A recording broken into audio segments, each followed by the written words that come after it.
Welcome back everyone on RP academy.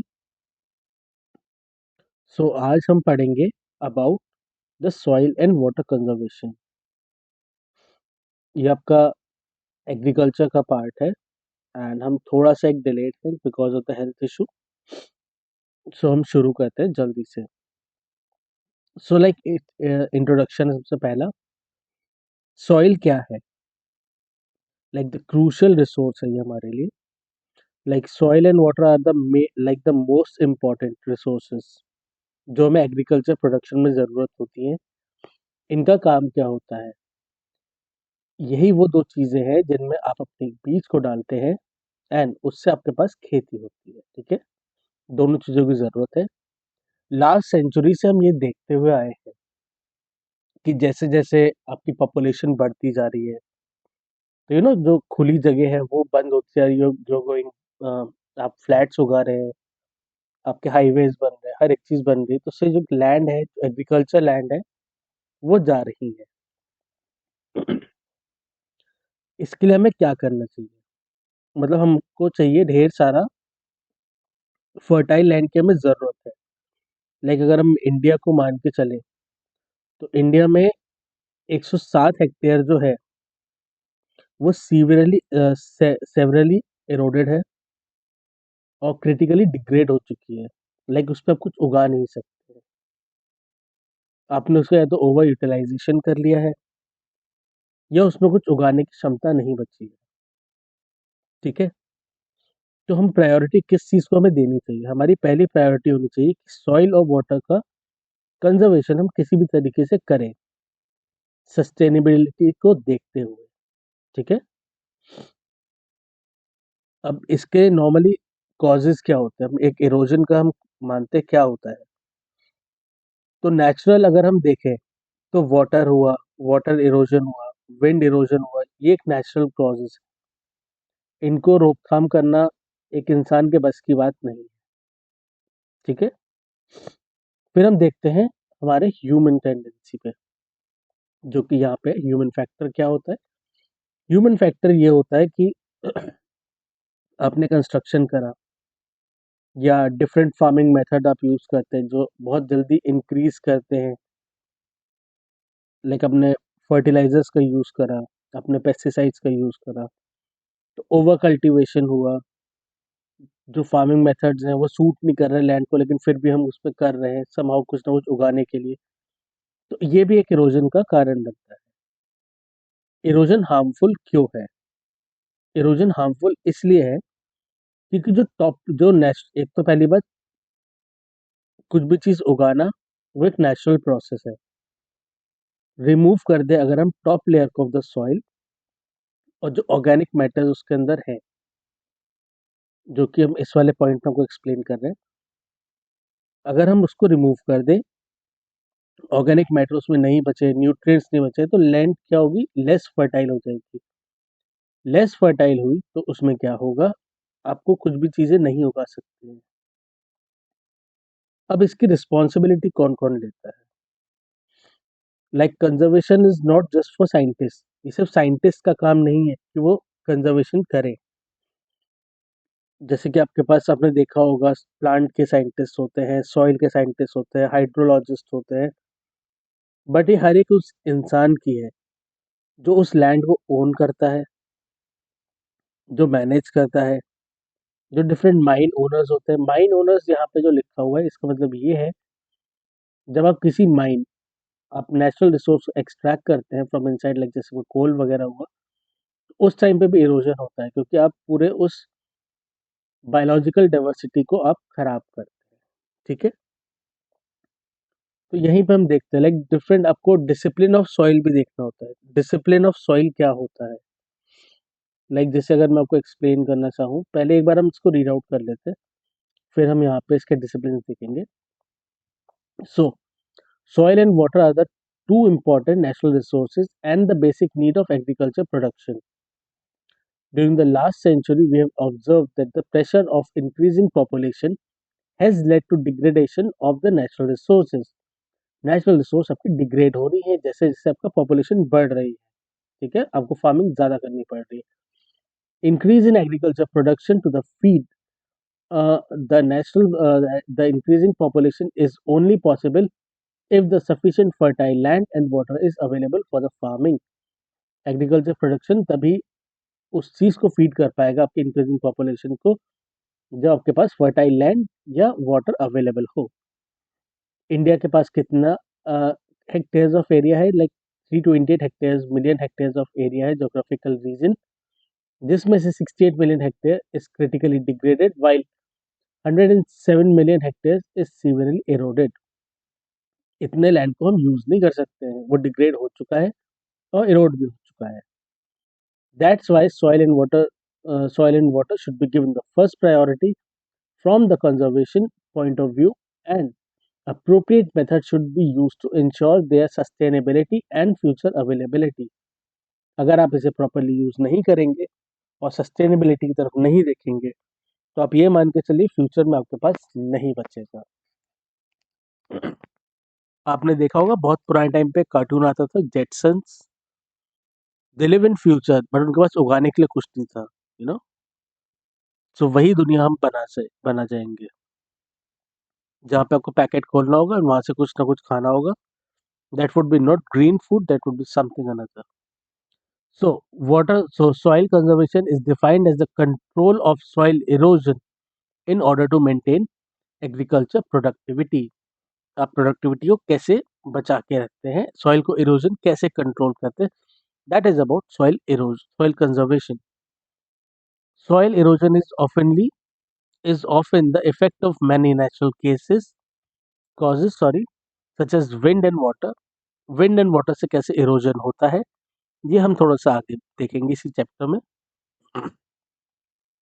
Human factor भी उसमें बहुत बड़े एक अपना पार्ट रखते हैं, जैसे कि सॉइल इरोजन में, जैसे कि आप कंस्ट्रक्शन कर रहे हैं, कल्टीवेशन कर रहे हैं, डिफरेंट अदर एक्टिविटीज हैं। ठीक है, तो इसी को हम यहाँ पे देखते हैं एंड आगे चलते हैं हम जल्दी से।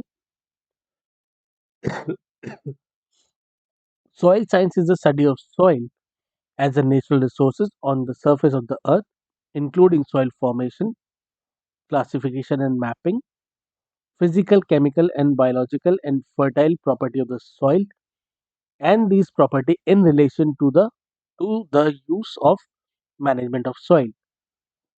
ये क्या है?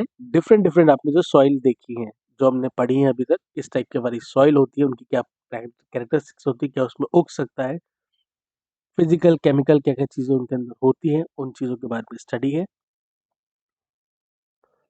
सो नेक्स्ट हम देखते हैं the science dealing with the soil as natural resource on the surface of the earth, including pedology. Pedology के अंदर क्या क्या आता है आपका? सॉइल जेनेसिस आता है, क्लासिफिकेशन आता है, मैपिंग आती है, लाइक सॉइल की कैरेक्टरिस्टिक्स, क्लासिफिकेशन उसमें क्या क्या चीजें उग सकती हैं, मैपिंग कहाँ कहाँ पे वो है, physical chemical biological and fertility property of soil and these property in relation to their management of the crop production। कैसे उसमें आप कौन सी क्रॉप उगा सकते हैं, different type of crops different type of जगह पे उगती हैं, उसी बारे में है ये। सो अब हम देखते हैं discipline. Soil discipline of soil, ये 6 टाइप के होते हैं। Like soil science is the study of natural resources, how it forms, its property, physical chemical biological and how it is use to manage. अगर आप उसे कैसे यूज करते हैं, कैसे आप उसे मैनेज करते हैं। 6 एरियाज इसके होते हैं। सबसे पहला आपका होता है soil fertility, like how well the soil can supply nutrients to the plant. दूसरा आपका आता है soil chemistry, the study of soil chemical makeup, property and reaction. ठीक है, तीसरा आपका आता है soil physics, now it involves the physical properties, like कैसा उसका टेक्सचर है, कैसा उसका स्ट्रक्चर है, ये आपका फिजिक्स में आता है। सॉइल माइक्रोबायोलॉजी, माइक्रोबायोलॉजी मतलब कि जो माइक्रो ऑर्गेनिज्म जो सॉइल में रहते हैं और उनका क्या रोल होता है सॉइल को ट्रांसफॉर्म करने में, ये आपके माइक्रोबायोलॉजी में आते हैं। फिर आता है आपका सॉइल कंजर्वेशन, ये फोकस करता है protecting the soil from the physical losses. Physical losses क्या हुआ, इरोजन, या फिर केमिकल डैमेज। केमिकल डैमेज क्या हुआ, लॉस ऑफ न्यूट्रिशन। ठीक है, अब ये कैसे भी हो सकता है, ये आप कर सकते हैं, नेचुरल भी कर सकते हैं, आर्टिफिशियली भी कर सकते हैं।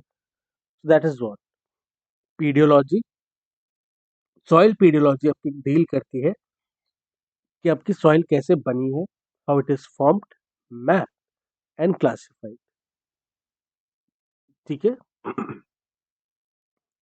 Now what is soil, soil क्या है।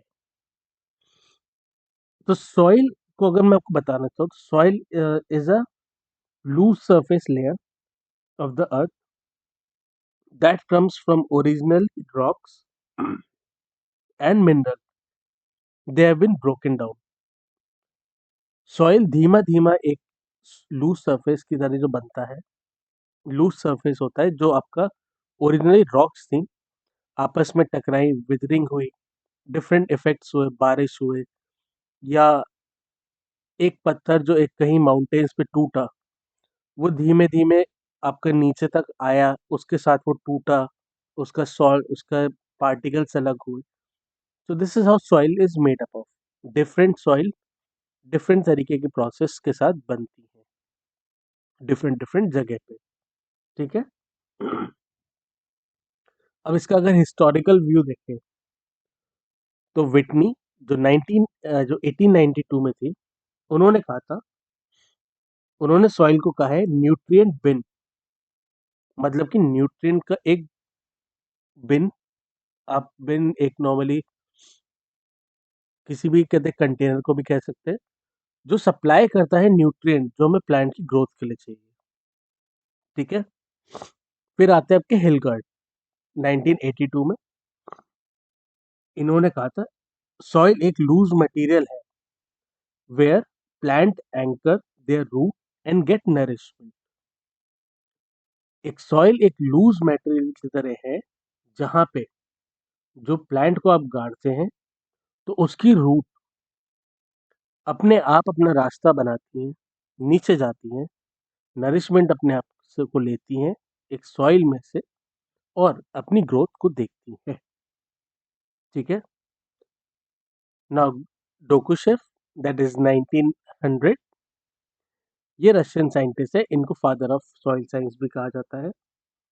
इन्होंने कहा है अ डिफाइंड सॉइल, इन्होंने सॉइल को डिफाइन करा है as a natural body made up of mineral and organic part with a clear origin and unique nature. हर सॉइल का अलग अलग नेचर होता है, डिफरेंट उसमें मटेरियल होते हैं, डिफरेंट उसमें ऑर्गेनिक कॉन्स्टिट्यूएंट्स होते हैं, तो उसी चीज को इन्होंने कहा। अब आप देखेंगे फंक्शन ऑफ सॉइल्स, तो फंक्शन ऑफ सॉइल क्या है, चार हमारे पास फंक्शन है। सबसे पहला एंकरेज, एनकरेज क्या होता है, एनकरेज ए एन वाला नहीं, एनकरेज ये वाला, ANCHORAG। तो ये करता है provide a stable place for plant to grow and hold their roots. Soil एक प्लांट को ग्रो करने की एक एबिलिटी देता है, और उसकी जो रूट्स है उसी के अंदर से अपना पूरा ग्रोथ, अपना पूरा सब कुछ चीजें लेती है ताकि एक पेड़ बड़ा हो पाए। सेकंड, सर्कुलेशन के काम आता है।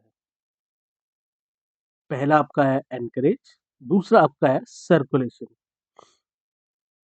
तो ये अलाउ करता है एयर और वाटर को अपने अंदर मूव करने के लिए, सो दैट एक सर्कुलेशन का प्रोसेस चले।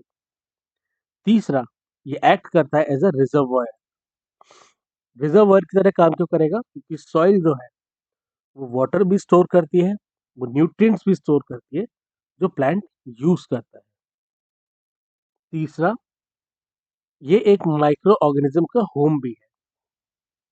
कैसे, क्योंकि ढेर सारे माइक्रो ऑर्गेनिज्म जो है वो इसमें रहते हैं। उनका काम क्या होता है, डिफरेंट डिफरेंट तरीके से प्लांट को या तो हेल्प करना, या कुछ चीजें प्लांट को खराब भी करती है। तो कुछ बेनिफिशियल माइक्रो ऑर्गेनिज्म भी है, कुछ नॉन बेनिफिशियल माइक्रो ऑर्गेनिज्म भी। Now we will see approaches of soil study. सबसे पहला आपका आता है पीडियोलॉजी। ना पीडियोलॉजी क्या है? ये एक बिल्कुल नेचुरल रिसोर्स की तरह, लाइक नेचुरल बॉडी की तरह अप्रोच माने। ये फोकस करती है, it evolves it involves studying the origin, classification and the description of soil. ठीक है, अगर मैं इसका एक व्यू पॉइंट बताऊं आपको, तो एक पीडियोलॉजिस्ट जो होता है वो सॉइल को कैसे देखता है? एक नेचुरल बॉडी की तरह देखता है। उसका काम क्या होता है? It focuses on it's natural body and it doesn't focus, एकदम से फोकस नहीं करता है उसके immediate practical use of farming पे। उसको टाइम लेता है, उसको स्टडी करता है, हर एक चीज को देखता है, उसके बाद किसी चीज पर जाता है। और उसका मेथड क्या होता है? To study and classify the soil exactly as they naturally occur in their environment. अपने एनवायरमेंट में वो सॉइल कैसा है, क्या उसकी क्लासिफिकेशन है, उस चीजों के बारे में देखता है। ठीक है। Second one is edaphology. Edaphology क्या होता है? इसको अगर हम बताएं एक बहुत ही बेसिक टर्म में, तो ये है द प्लांट स्टैंडर्ड अप्रोच। ये प्लांट्स की तरफ से जो अप्रोच है, ये उस तरीके से है। जो आपके इससे पहले पीडियोलॉजी थी वो सॉइल को देखते हुए थी, इडियोलॉजी प्लांट को देखते हुए। ठीक है, ये फोकस करती है, it study the soil and its relation to higher plants. इसका स्टडी होता है soil from the standpoint of the higher plants, plants के हिसाब से स्टडी करी जाती है। इसका व्यू पॉइंट अगर हम देखें, एक इडियोलॉजिस्ट का काम ये होता है कि सॉइल की प्रॉपर्टी देखे एंड वो कैसे एक प्रोडक्शन को अ, या तो बेटर होगी या उसके लिए खराब है, इस चीज का डिसीजन ले। इडियोलॉजिस्ट का जो काम होता है, एक अल्टीमेट गोल उसका होता है producing good food and fibre while finding the way to conserve और improve the soil productivity। Proper तरीके से कंजर्वेशन की तरफ से देखते हुए ये पता करें कि कैसे हम गुड फूड एंड फाइबर हम ग्रो कर सकते हैं, जो उसका मेन कहता काम है। एंड साथ के साथ उसे कंजर्व भी करना है और इम्प्रूव भी करनी है सॉइल की productivity. Now soil as a three dimensional body. Soil एक थ्री डायमेंशनल बॉडी कैसे है? सॉइल को आप कंसीडर करें एक 3D बॉडी की तरह। उसके पास लेंथ भी है, उसके पास विड्थ भी है एंड उसके पास डेप्थ भी है। So it has a 3D image. सबसे सेकंड इसका आता है continuity. It forms a continuous layer over the land surface though its property changes place to place. Soil ने पूरे अर्थ को कवर कर रखा है, तो इसकी एक पूरी कंटिन्यूअस लेयर है। लेकिन डिफरेंट इसकी प्रॉपर्टीज हैं। डिफरेंट प्रॉपर्टीज क्यों है? क्योंकि एरिया चेंज होता रहता है। ठीक है, फिर इसकी कुछ बाउंड्रीज भी हैं। बाउंड्रीज क्या है? The top boundary is air और water, while the bottom boundary is hard rocky layer, that is lithosphere। सबसे ऊपर या तो इसके ऊपर पानी है या हवा है, और सबसे नीचे जाते जाते आपको लिथोस्फेयर मिलता है। अर्थ का एक क्लासिफिकेशन होता है, उसमें आपको लिथोस्फेयर मिलता है बीच में। ठीक है, अब हम देखेंगे सॉइल कॉम्पोजिशन। सॉइल कैसे बनी है? हम ये मानते हैं कि सॉइल में मिनरल जो होता है 45% होता है, ऑर्गेनिक मैटर 5% होता है, और आपका सॉइल वाटर 25% होता है। ये आपका इधर आएगा। soil water is 25% while soil air is 25%। so this is the composition of the आपके soil। ठीक है, अब हम देखते हैं मिनरल को। मिनरल क्या है? ये largest component of the soil in mineral proportion in proportion है। कैसे? क्योंकि ये 45% होते हैं। ये नॉर्मली दो टाइप के होते हैं, एक प्राइमरी और एक सेकेंडरी। प्राइमरी वो होता है, वो मिनरल्स जो सैंड या सिल्ट के आपको फॉर्म में मिलता है। सैंड या सिल्ट के फॉर्म में आपको मिल रहा है। ये केमिकली सिमिलर होता है, ये केमिकली सिमिलर होता है to the parent material. Parent material जो वहाँ की जो जिस तरीके के वहाँ का आपका आपका स्ट्रक्चर है, उससे मिलता जुलता होता है। नॉर्मली क्या होगा, राउंड या इरेगुलर इन शेप होता है। ठीक है, ये आपका प्राइमरी है जो उसी सोर्स से बना। फिर हम देखते हैं सेकेंडरी। वाइल सेकेंडरी मटेरियल ये बनते हैं ब्रेक डाउन से। ब्रेक डाउन कैसे? आपका इफेक्ट आया वेदरिंग। ये कैसे होते हैं? ये बहुत ही स्टेबल होते हैं। It includes things like silicate clay. Silicate clay की तरह होते हैं। Clay have a very large surface area. And clay की प्रॉपर्टी क्या होती है? Which is critical for holding water and chemical nutrients. So different nutrients, soil chemistry इनके लिए बहुत इंपॉर्टेंट होती है। तो ये बहुत अलग चीजें होती है। तो जल्दी से हम इसको देखते हैं। दो टाइप ऑफ हमारे minerals. Primary minerals are those found in sand and silt. They are those soil material that are similar to their parent material from which they are formed. जिस parent material से वो बने हैं, they are often rounded or irregular in shape, while the secondary material result from the withering of the primary material or the primary mineral, which release the important ions and form more stable chemical form such as silicate clay. Clay have large surface area which is important to soil chemistry while and water holding capacity. ठीक है, ये आपके minerals के बारे में है। अब पहले हमने मिनरल देखा, अब दूसरे पे हम क्या आएंगे? दूसरे पे हम आएंगे वाटर पे, that is 25%। So water water क्या है? Second most basic component of the soil है। सॉइल वाटर हमेशा एसेंशियल होता है लाइफ के लिए। इंपॉर्टेंस क्या है इसकी? It transport nutrients for the growing plant and soil organism and helps in decomposition. ठीक है, water is important for transporting nutrients to the growing plant and soil organism and also facilitating for the both biological and chemical decomposition. Decomposition भी यहीं से है and growth भी यहीं से है। ठीक है, availability, a soil availability to hold water that can be used is called as soil water availability. ये एक डेफिनेशन है सॉइल वाटर अवेलेबिलिटी की। वो सॉइल जो होल्ड कर सकती है वाटर को एंड प्लांट को यूज करने के लिए दे सकती है आगे। ठीक है, अब ये कैसे होता है? ये डिफरेंट डिफरेंट टेक्सचर्स पर डिपेंड करती है। लाइक जैसे आपका क्ले होता है, क्ले में बहुत स्मॉल पार्टिकल होते हैं। तो क्ले का काम ये होता है कि वो ज्यादा पानी को होल्ड कर सकती है। वहीं पे आप सैंड को देखते हैं तो उनके पार्टिकल बड़े होते हैं तो वो पानी को नहीं होल्ड कर सकती। जैसे कि आपने राजस्थान वगैरह में देखा है, सैंड वहां पे होती है, उसमें आप पानी डालेंगे वो अंदर चला जाएगा, वो नहीं होल्ड कर पाती है। तो this is how soil is different. Different soil में डिफरेंट चीज होती है। ऑर्गेनिक मैटर बूस्ट कैसे मिलता है? So more organic matter in the soil significantly increase water holding capacity. जितनी ऑर्गेनिक आपकी सॉइल होगी उतनी ही ज्यादा आपको सॉइल वाटर होल्डिंग कैपेसिटी मिलेगी। ठीक है,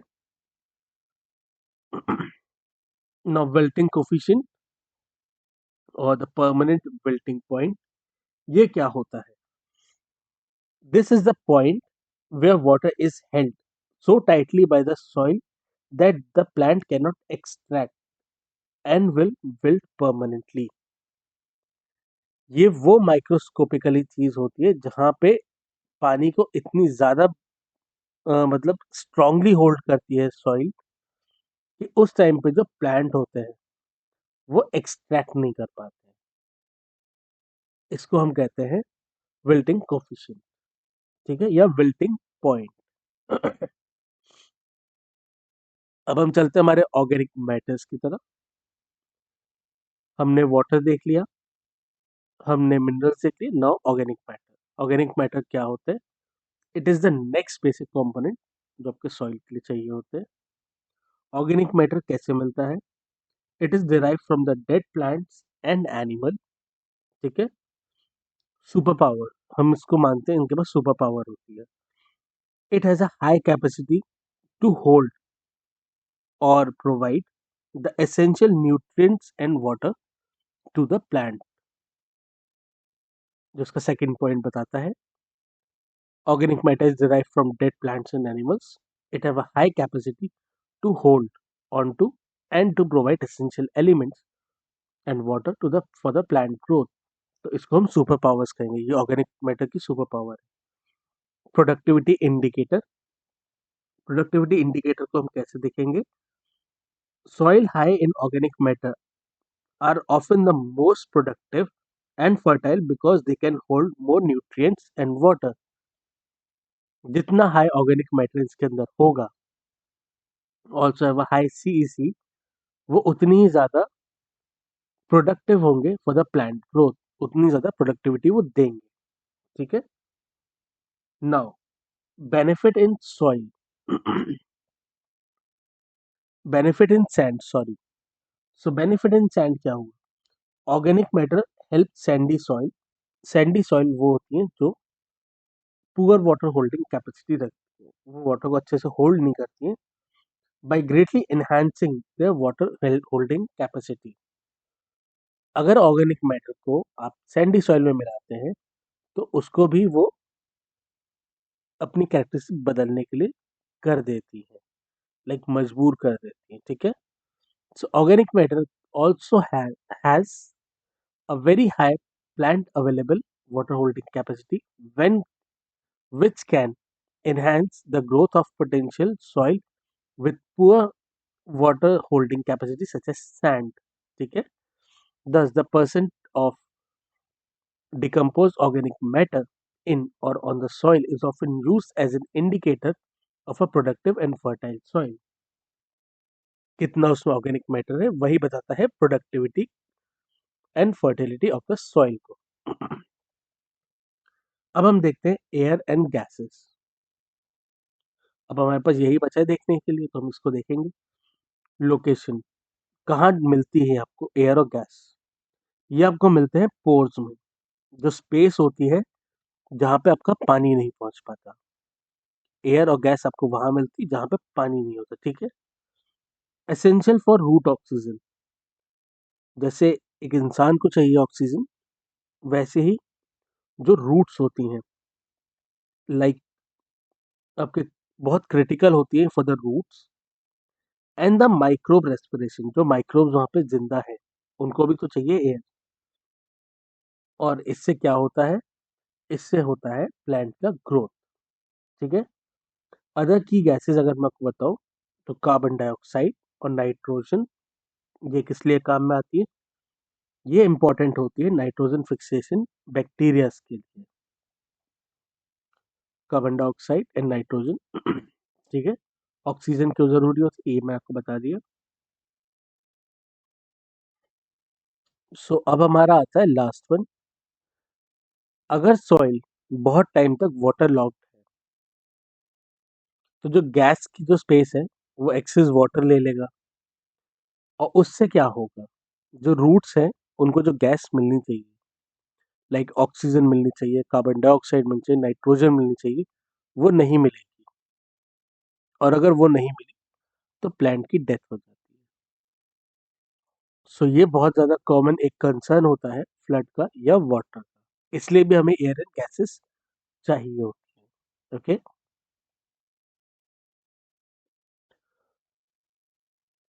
so now we are going to see the composition of air soil.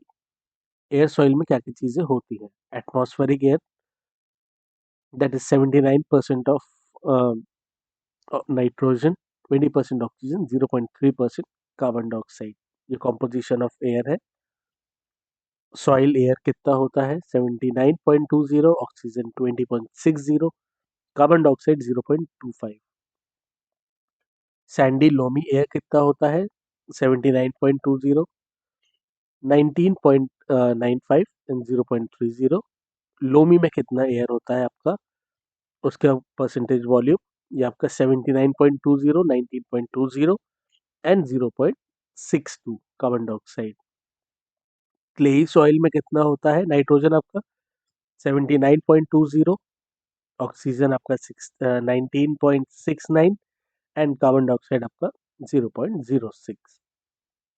मैन्योर्ड air soil में आप देखेंगे नाइट्रोजन आपका 79.20 है, ऑक्सीजन आपका 18.23 एंड CO2 आपका 1.85। इस टेबल को आप स्क्रीनशॉट ले सकते हैं, ठीक है। ये कॉम्पोजिशन ऑफ एयर सॉइल है।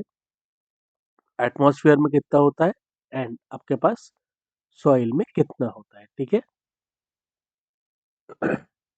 अब हम देखेंगे process of soil formation, soil कैसे बनती है।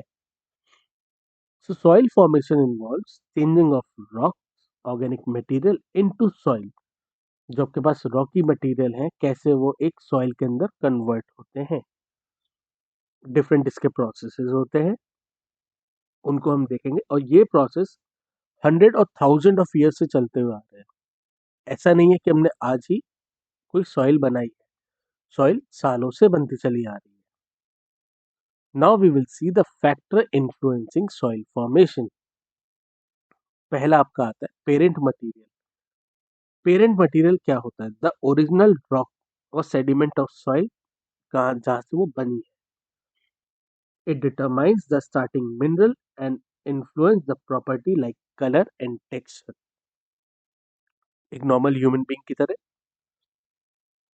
कि आपकी शक्ल आपके माता पिता से मिलती हुई होगी, उसी तरीके से सॉइल भी होती है, ठीक है। The underlying geological material like rock और consolidated deposit, unconsolidated deposit from which the soil horizon form। कैसा एक रॉक का मटेरियल है, उसमें से जब विदरिंग का प्रोसेस हुआ, कैसे कैसे वो ब्रेक डाउन हुआ, उससे पतले पतले सॉइल के पार्टिकल्स आपके बने, जो फॉर्मेशन हुआ, ये उस चीज को डिफाइन करता है, ठीक है। It determines the mineral composition and influence the soil physical and chemical properties। जो एक पेरेंट रॉक मटेरियल था, उसी की जो फिजिकल प्रॉपर्टीज और केमिकल प्रॉपर्टीज है, वो आपके सॉइल के अंदर आएगी, ठीक है। सेकंड आपका आता है क्लाइमेट।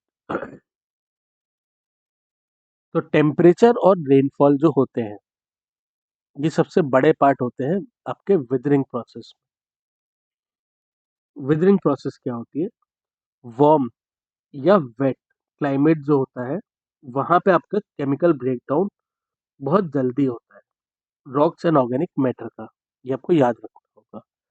वहीं पे जो ड्राई क्लाइमेट होता है, वो एक बहुत ही प्राइमरी क्लॉज होता है, लाइक प्राइमरी सेक्शन क्लॉज आपसे मान के चलिए कॉज होता है for the physical breakdown. Like crack कैसे हुआ? वहाँ पे हीटिंग से हुआ या आपकी कूलिंग से हुआ। तो ये आपको एरिड रीजन में या ड्राई रीजन्स में देखने के लिए मिलता है, ठीक है।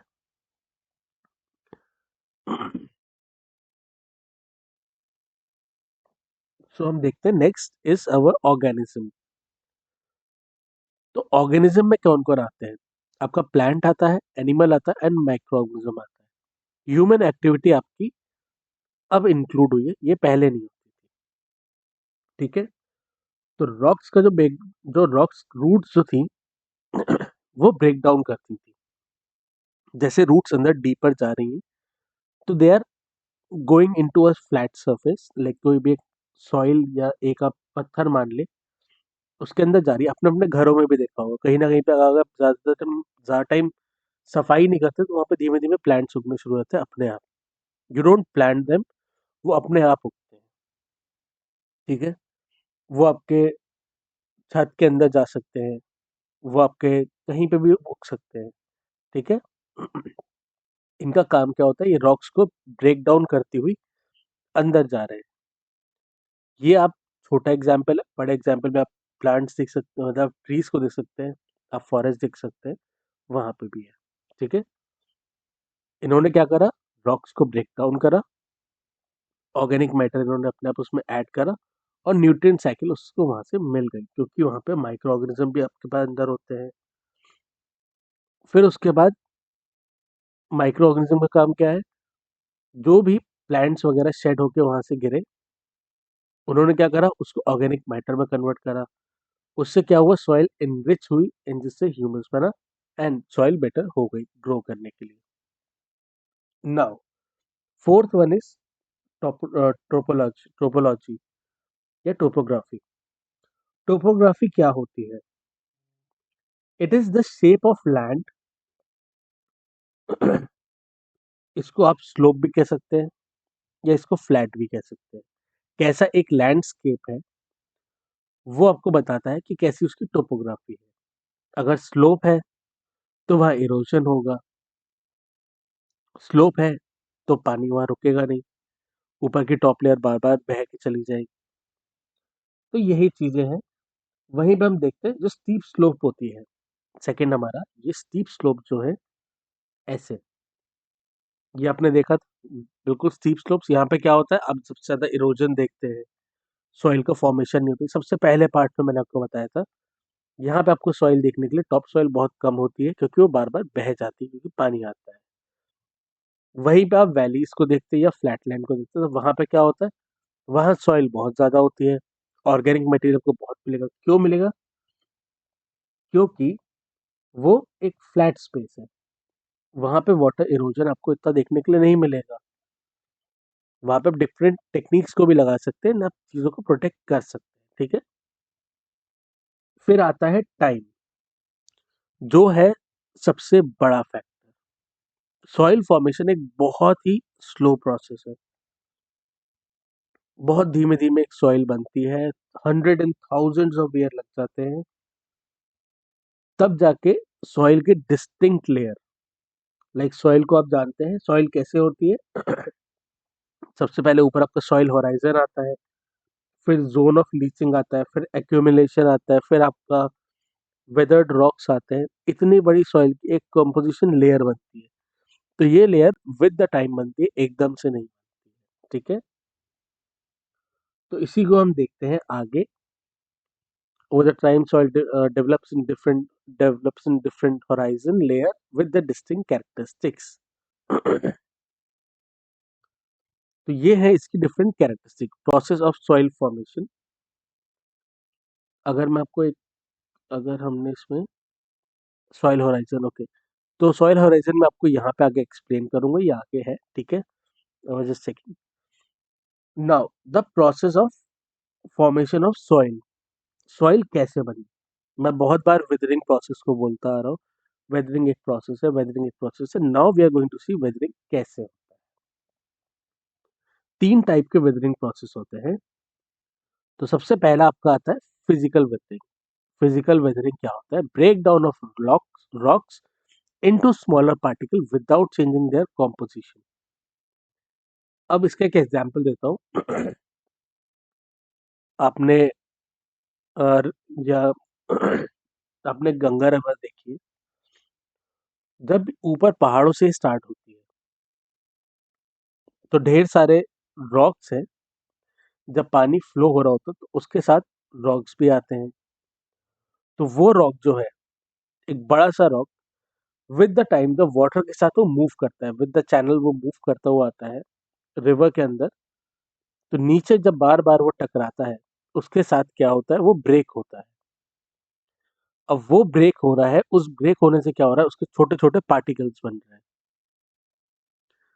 वो पार्टिकल बिल्कुल नीचे आपके, आप मान के चलिए आपका ये शुरू हुआ हिमाचल प्रदेश से, सॉरी, जबकि हिमाचल प्रदेश से शुरू हुआ, एंड ये पूरा रिवर फ्लो करते हुए जब बे ऑफ बंगाल तक पहुंचती है, तो वहां तक जो आपकी बहुत बड़ी रॉक थी, वो छोटे छोटे पार्टिकल्स में टूट चुकी होगी। With the effect of water, and जिसकी वजह से फ्लो होते हुए नीचे टकराते हुए टूटता हुआ आ रहा है। तो ये है फिजिकल वेदरिंग। आपने इस रॉक पे कोई भी चीजों का इफेक्ट नहीं डाला। With the time and with the उसके प्रोसेस जिस तरीके से वो चलती चली आ रही थी, उसका एक विदरिंग हुआ, वो टूटी, एंड उसकी केमिकल कॉम्पोजिशन चेंज नहीं हुआ, एंड वो पूरे में इवनली डिस्ट्रीब्यूट होती हुई चली गई। सो ओवर द टाइम वो पत्थर जो पूरे में आपके नॉर्दर्न इंडिया को कवर करता हुआ जा रहा है, उसने एक अपना पूरा एक जोन बनाया, उसने अपनी एक लेयर बनाई। एक पत्थर नहीं, अब आप मल्टीपल पत्थर को समझिए, एंड इस तरीके से आपका इंडो गैंगेटिक प्लेन रीजन बना है। ठीक है, this is how it is formed. ये है physical weathering. Now chemical weathering. Chemical weathering क्या होता है? Breaking off rocks with the chemical reaction. कैसे होता है? वाटर डिसॉल्विंग मिनरल्स जो होते हैं वो करते हैं इन चीजों को, लाइक हाइड्रोलिसिस, ऑक्सीडेशन, बहुत सारे इसके प्रोसेस हैं। ठीक है। Now biological weathering. Now it is like breaking off rocks by the biological activities. Biological activities जो कि लिविंग थिंग्स हैं। लिविंग थिंग्स आपकी क्या हुई? Root expansion. मैंने आपको बताया था एक ऐसे पत्थर है, उसके अंदर एक सीड हुआ, उससे एक प्लांट उगा। तो जो ये रूट्स नीचे उग रही हैं, जो रूट्स अपना एक स्ट्रक्चर पकड़ रही है, तो उस टाइम पे वो आपके स्टोन या जो पत्थर है जिसपे वो है उसे तोड़ रही है। रूट मोटा हुआ, ये पत्थर यहाँ से टूट गया। या माइक्रोब्स है, उन्होंने कुछ अपने इफेक्ट्स करे, उन्होंने गैसेस को फॉर्म करा, गैसेस एस्केप हुई, उसकी वजह से वो टूट गया। तो ये भी एक बायोलॉजिकल विदरिंग का प्रोसेस है। ठीक है। सेकंड आपका आता है ह्यूमिफिकेशन। ह्यूमिफिकेशन क्या है? Humification is the process where dead plants and animals decompose into humus, which improves soil fertility and structure. Decomposition होता है यहाँ पे प्लांट और एनिमल रेजिड्यूज का to humus to form organic matter. इससे क्या होता है? सॉइल की फर्टिलिटी और स्ट्रक्चर इम्प्रूव होता है। So now we are going to see about leaching. So leaching क्या है? लीचिंग एक प्रोसेस है जो होता है पर्कोलेशन ऑफ वाटर से। इसमें क्या होता है? जब एक पानी या कोई भी लिक्विड सब्सटेंस आपका किसी रॉक में से पास करता है, तो उस टाइम पे जो मटेरियल जो उसमें डिसॉल्व हो जाते हैं, जो मिनरल भी होते हैं या न्यूट्रिएंट्स भी होते हैं, वो डिसॉल्व हो जाते हैं। वो डिसॉल्व होते हैं तो उसके साथ बह के निकल जाते हैं। ठीक है। तो ये होता है लीचिंग का process, the process of dissolve material from the soil by percolation of water. This can lead to nutrient loss but also helps in the formation of soil horizon. Soil की डिफरेंट हॉराइजन और layers भी बनती हैं, लेकिन इससे nutrition का loss भी होता है। ठीक है। अब अगला आता है ट्रांसकोलेशन। ट्रांसकोलेशन क्या हुआ? मूवमेंट हुआ सॉइल पार्टिकल का जो डिसॉल्व सब्सटेंस है। लीचिंग के बाद जो आपका प्रोसेस होता है वो ट्रांसकोलेशन होता है। लीचिंग में वो मिक्स हो गया पानी के साथ, अब वो मूव कर गया है, अब with in the soil profile उसने मूव कर लिया है। अब मान के चलिए कि कोई एक ऐसे हमारा एक रॉक है, पर्कोलेशन हुआ, एंड यहाँ पे जो मिनरल था वो वॉश आउट हुआ। अब वो जब नई जगह पे जाएगा तो वो कहाँ होगा? ऑन द टॉप लेयर होगा। तो एक डिस्टिंक्ट एक सॉइल होराइजन बनाएगा, या तो रिमूव हो जाएगा। रिमूव वाला प्रोसेस ये हुआ, यहाँ से रिमूव हो गया और नई जगह पे जाके वो रहने लगा। ठीक है। So this is translocation. इसके बाद हम देखते हैं capillary action. Now capillary action क्या होता है? ये होता है आपका movement of water upwards through the soil pores due to capillary forces.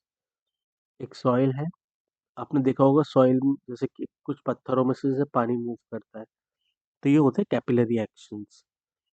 ये एक साइंस का टेक्निक या फॉर्मूला है या एक प्रोसेस है कि जो छोटे छोटे दरारें होती हैं उनके अंदर वाटर मूवमेंट ऊपर की तरफ होना शुरू हो जाता है बिकॉज ऑफ द एयर, क्योंकि एयर बाहर निकलने की कोशिश करती है, तो जो पानी उसके अंदर होता है वो उसको मूव कराते हुए ऊपर लेके जाती है। तो इससे क्या होता है, ये भी इसलिए जरूरी है क्योंकि इससे the transportation of dissolve nutrient and soil from the lower to upper soil layers happen.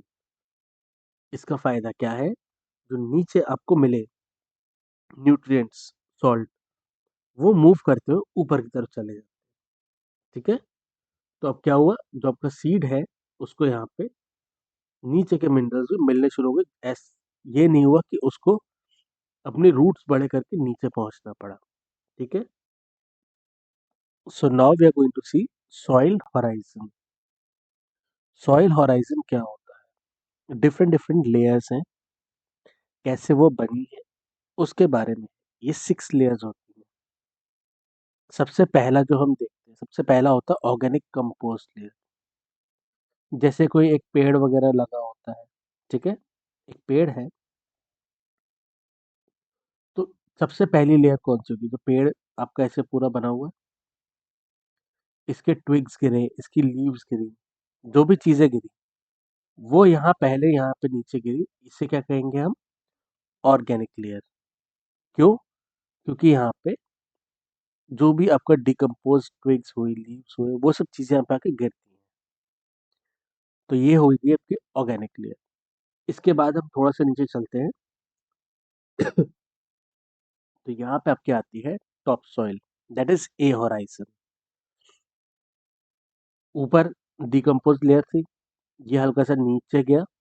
नीचे जाने का क्या होगा, जो अंदर जो माइक्रोब्स, माइक्रोबियल, जो भी केमिकल आपके रिएक्शंस होंगे, उससे एक ऑर्गेनिक मटेरियल तैयार होगा। वो किस लिए होता है, वो प्लांट्स के लिए होता है। ठीक है, तो आपके मेन होराइजन में ये 2 लेयर होती है। फिर इसके बाद हम नीचे चलते हैं, फिर आता है zone of leaching. Zone of leaching में क्या होता है, अगर मैं आपको बताऊं, टॉप सॉइल अगर आप मान के चले तो ये डार्क इन कलर होती है। जो आपकी ए होराइजन टॉप सॉइल है, ये आपको डार्क इन कलर मिलेगी। ठीक है, इसके बाद हम चलते हैं लीचिंग पे। लीचिंग कह लिए या इलुविएशन कह लीजिए, ये एक ही जोन है। ठीक है, ये एक नॉर्मली लाइट कलर्ड लेयर होती है, जिसमें मिनरल और ऑर्गेनिक मटेरियल आपको मिलते हैं। यहाँ पे लीच आउट होते हैं, मतलब कि आप मान के चलिए, लीचिंग आपका जो प्रोसेस मैंने आपको बताया था, कि जब पानी यहाँ पे जाता है तो उस टाइम पे मिनरल्स का वॉशअप जो होता है वो इस जोन में होता है। ठीक है, मिनरल्स, ऑर्गेनिक मैटर्स ये जैसे लीच आउट हो जाते हैं। इसके बाद हम आते हैं सब सॉइल पे। सब सॉइल या एलोविएशन, सब सॉइल और illuviation, zone of accumulation. Zone of accumulation कैसे, क्योंकि अगर यहाँ से जो पानी आया, जो आपका लीचिंग वाला जोन था, पानी यहाँ से नीचे अंदर पेनिट्रेट करा है, तो इस पेनिट्रेट के बाद जो लीचिंग का जो प्रोसेस था, यहाँ पे जो मटेरियल होना चाहिए था, वो कहाँ पे लीच आउट होकर जाएगा, पानी ज़्यादा नीचे, ड्यू टू ग्रेविटेशनल फोर्स।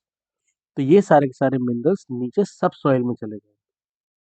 ठीक है, तो ये सब सॉइल में पहुंच गए। अब नीचे आया आपका, उसके नीचे आया C horizon, consist of weathered parent material.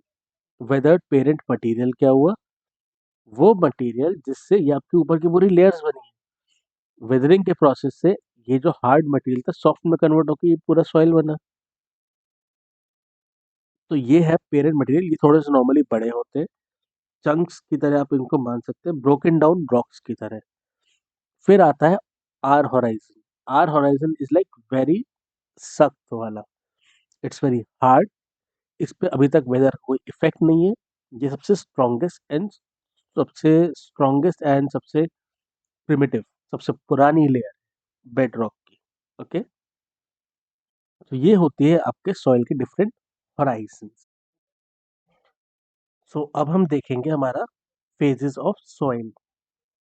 Different different phases होते हैं, 3 फेज होते हैं सॉइल के, solid, liquid and gas component. कैसे वो बना है, कैसे डिफरेंट फेजेस हैं, so now we are going to see that. Okay,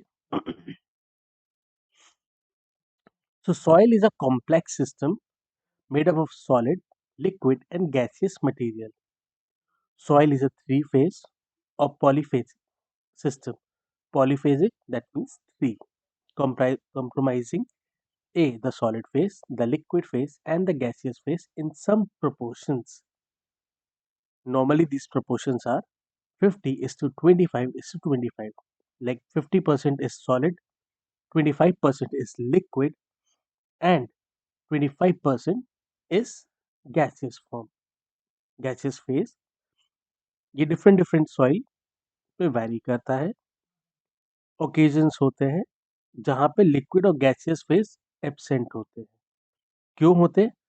physical properties की वजह से, या कौन से एनवायरनमेंट या कौन सी जगह पे वो हैं. जैसे कि मैंने आपको बताया था, अगर वाटर लॉग कहते हैं सॉइल होती है, वाटर लॉगिंग से क्या होता है, जहाँ पे आपको एयर आनी होती है वहाँ पे वाटर कहते हैं आ जाता है, एयर को पुश आउट कर देता है, एंड वहाँ पे नहीं होता है. सिमिलरली आपका ड्राई जो कहते हैं जगह होती है ड्राई में, क्योंकि कोर्स वहाँ की होती है सैंडी सॉइल, वो वाटर को अपने पास प्रेजेंट नहीं करती है. सो डिफरेंट आपके एनवायरनमेंट के हिसाब से ये प्रपोर्शंस बदलते रहते हैं. ठीक है, अब हम देखते हैं फिजिकल प्रॉपर्टीज ऑफ सॉइल. सबसे पहला आप क्या मानते हैं? सबसे पहला आपका सॉइल का टेक्सचर देखा जाएगा. लेकिन जैसे कि हम पहले इसको पढ़ लेते हैं थोड़ा सा.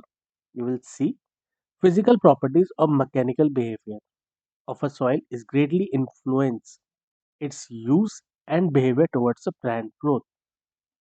कैसा आपकी सॉइल है वो आपको बताती है कि कौन सा प्लांट उसकी तरफ कैसे बिहेव करेगा या कैसे प्लांट उसमें ग्रो करेगा.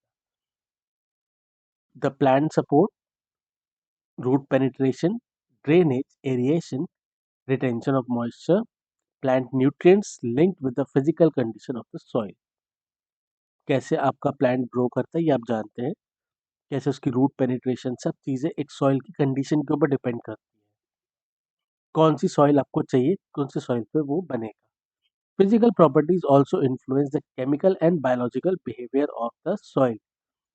अगर गर्म है तो दैट विल बी हॉट, वहाँ पे आपको वाटर रिटेंशन इतनी आसानी से नहीं होगा.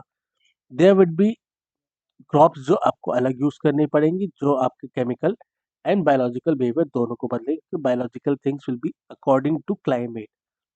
जैसे आपको पता है कि सर्दी में आपको पोलर बियर देखने के लिए मिल सकता है, सर्दी में आपको कैमल नहीं मिलेगा. So that is how biological behaviour also changes according to the environment and the physical properties. Sir आपको डेजर्ट में सैंड मिलेगी, डेजर्ट पे आपको क्ले नहीं मिलेगी. Okay, so physical properties also depend upon the amount, size, shape and arrangement of the mineral composition of its particles.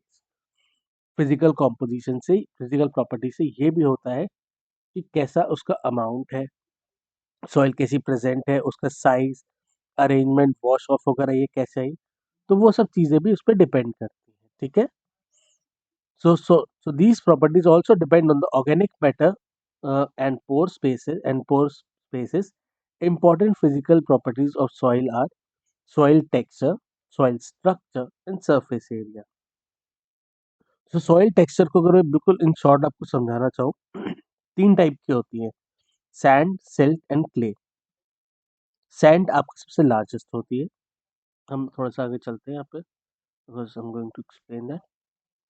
Okay, soil density, porosity, colour and consistency, these are the different different what we call as properties. I am sorry, मैं थोड़ा सा आपको जल्दी पढ़ाना शुरू कर दिया था उसमें. सबसे पहले हम देखते हैं सॉइल टेक्सचर को. सॉइल टेक्सचर आपके पास तीन टाइप की सॉइल होती है. आप ये मान के चलिए सैंड, सिल्ट एंड क्ले, ये तीन हम मानते हैं. सैंड सबसे लार्जेस्ट होती है. जितना लार्ज है उतना ही कम वाटर रिटेंशन. ठीक है. सिल्ट आपकी मीडियम होती है, एंड आपका क्ले जो होता है वो स्मॉलेस्ट होती है. ठीक है. तो सैंड की क्या कैरेक्टरिस्टिक्स होती है मैं आपको बताता हूँ. कोर्स, थोड़ा सा ग्रिटी फील करती है. It is made of quartz और other large minerals.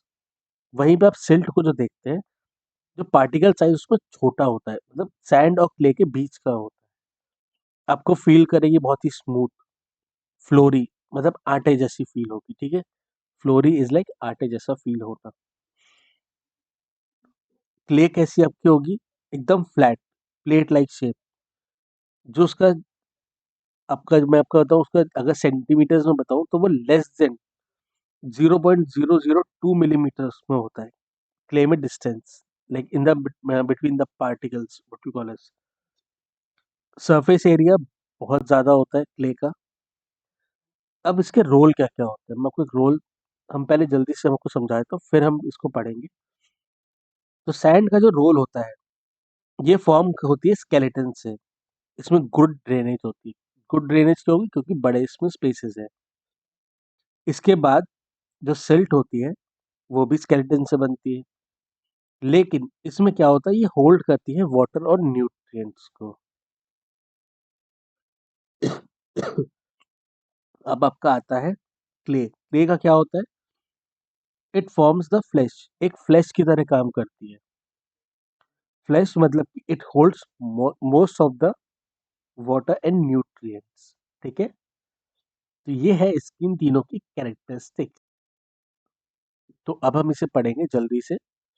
Soil texture. Soil texture refers to the relative proportion of particles or its relative percentage by the weight of three soil separate, that is sand, silt and clay.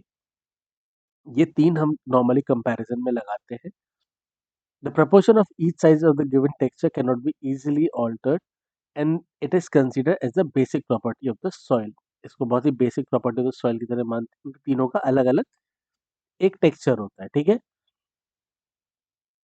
If I'm not right, जी हाँ, मैंने यहाँ पे बना रखा है। ठीक है।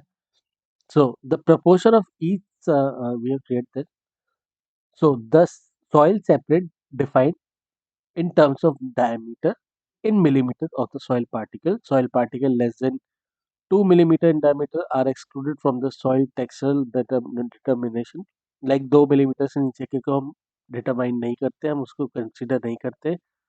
The component of fine earth are sand, silt and clay, जो सेपरेट होती हैं डिफरेंट साइजेस से, जो डिफरेंट ऑर्गेनाइजेशन से जिन्होंने साइज बनाए हैं उनके बारे में।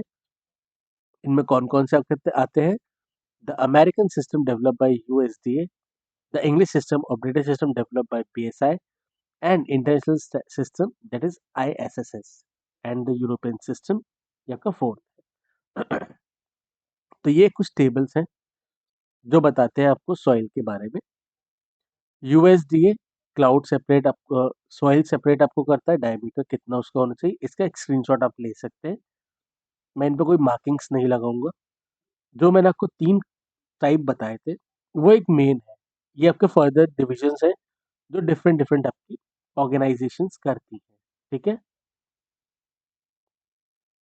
इसके बाद आप देखते हैं medium silt, coarse silt, fine sand, medium sand, coarse sand. So ये डिफरेंट डिफरेंट है, आपको ये देखना पड़ेगा कौन से में आपको पूछा जा रहा है। मेन तीन चीजें होती हैं आपके पास, जो होती है आपके पास क्ले, जो होती है आपकी सिल्ट, जो आपकी होती है फाइन सैंड या सैंड। फाइन सैंड सैंड एक ही में आती है, इनके दो डिविजन्स कर दिए गए यहाँ पे आईएसएसआई ने, ठीक है। सो इसका एक मैं आपको टेबल बता दूंगा, so that would be more easy आपके लिए कि मैं आपको उस चीज को समझा पाऊँ, ठीक है। And out of this system takes जो आपके बेसिस है आपके फॉलो होते हैं इंडिया के अंदर, based on the proportion of sand, silt and clay particle, classification was made, standardizing the 12 classes which is shown in the triangular diagram। जो diagram हम देखेंगे यहाँ पे ट्राइंगल नहीं है but sand, silt and clay. फिर ये उनके फर्दर क्लासिफिकेशन आ जाते हैं, loamy sandy, clay silty, clay loam, loamy sand, sandy loam, silty loam, sandy clay loam, silty clay loam. इन तीनों से आपने इतने सारे बना लिए। सबसे मेन हम देखते हैं हमारा सैंड। तो हमारा जो सैंड है सबसे लार्जेस्ट होता है, आप ये मान के चलिए sand is the largest and the coarsest, सबसे ज्यादा कोर्स इसी के अंदर आपको देखने के लिए मिलेगा। इसका क्या होता है, it usually consist of quartz. इसमें फ्रेगमेंट होते हैं आपके फिल्पा के, माइका के, जो नॉर्मली हैवी मटेरियल आपके होते हैं, जिंक, टॉर्मलाइन, हॉर्नोब्लेंड, ये आपको इसमें देखने के लिए मिलते हैं। यूनिफॉर्म डायमेंशन होता है, यूनिफॉर्म डायमेंशन मतलब कोर्सनेस आपको पूरे में मिलेगी, ऐसा नहीं कि कहीं पर आपको कोर्सनेस नहीं मिलेगी। It can be represented in spherical, uniform dimension होता है इसका। Not necessary smooth but has a jacked surface, जरूरी नहीं है कि स्मूथ हो, रफ भी होती है। वहीं पे आप आते हैं सिल्ट के पास। तो सिल्ट कैसी होती है? ये आपका सैंड और क्ले के बीच का मिक्सचर होता है। दैट मीन्स ना ही ये ज्यादा कोर्स होगा, ना ही ये ज्यादा फाइन होगा। ये कैसा है? ये मिक्सचर है।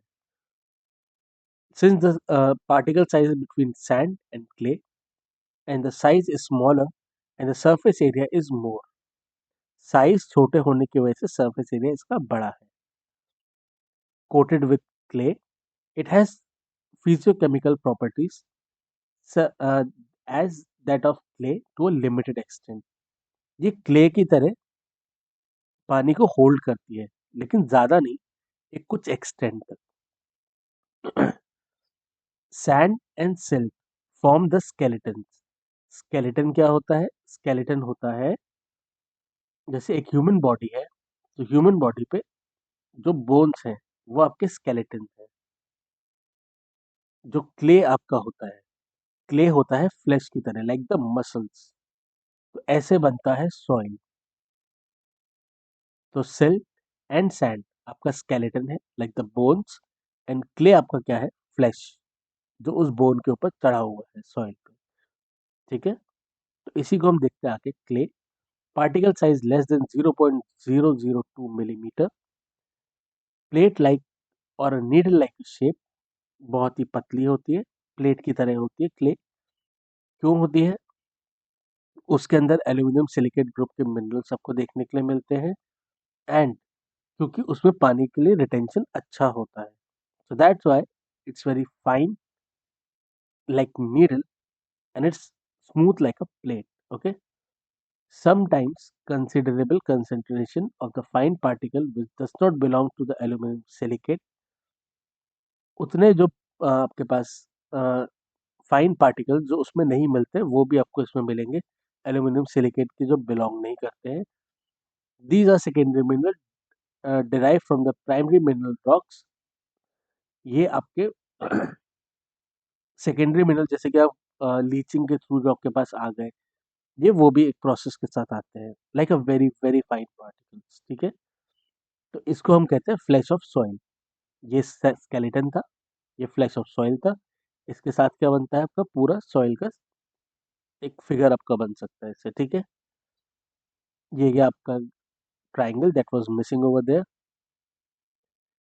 क्ले, सैंड एंड सिल्ट, ये आपके तीन मेन चीजें हैं। इनके डिफरेंट डिफरेंट कॉम्बिनेशन से you see the sorry, I am not going to put any mark on this. इनके डिफरेंट डिफरेंट कैटेगराइजेशन से आपको मिलते हैं डिफरेंट डिफरेंट आपके स्ट्रक्चर्स। ठीक है, सो नाउ हमारा ये सॉइल स्ट्रक्चर है, ये हम नेक्स्ट लेक्चर में पढ़ेंगे। ये हम क्लासेस एक एक घंटे की करके बना रहे हैं, सो दैट इतने लेंदी ना हो, क्योंकि एक एक क्लासेस 4-4 5-5 घंटे की है एंड आपको रीडिंग में भी दिक्कत है। तो हम एक एक घंटे में करके इसको बनाएंगे, लाइक 1 घंटे की आपको क्लासेस मिलेंगी। So please do like share और आरपी अकेडमी। जो आपके कमेंट्स है, जो आपके फीडबैक्स है, वो आप दीजिए, सो दैट हम भी अपने आप को वर्कआउट कर पाए। कुछ चीज़ अगर चेंजेस करने होंगे हम उसमें करेंगे। ठीक है, तो please like and share, subscribe, and thank you. Have a nice day.